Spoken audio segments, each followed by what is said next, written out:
Iraq or Samaria into Egypt. And of course we know that from Egypt then all this knowledge was centered in the ancient mystery schools of Egypt, which then went on to the ancient mystery schools of Greece and then on into the Romans, and this was our Western heritage.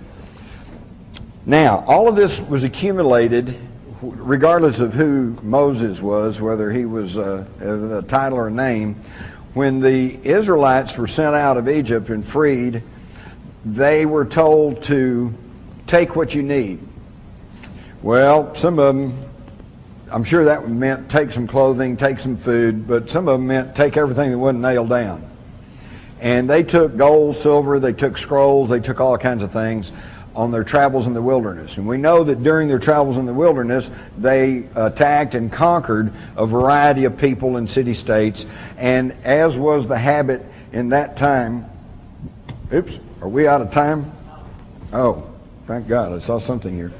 Okay, good, we're on track. I got to wrap this up though, because I know you're going to have some questions. So I'll make it quick. So they got this vast treasure hoard, gold, silver, but they've also got knowledge passed down from Samaria. And I'm sure they got tired of lugging all this through the desert. So at one point, Solomon built a huge temple.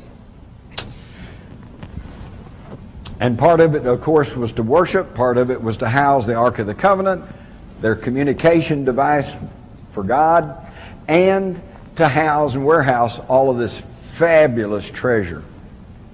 So what happened to it? Interestingly enough, when the Romans took Palestine, they didn't just move in and conquer it. They worked a deal.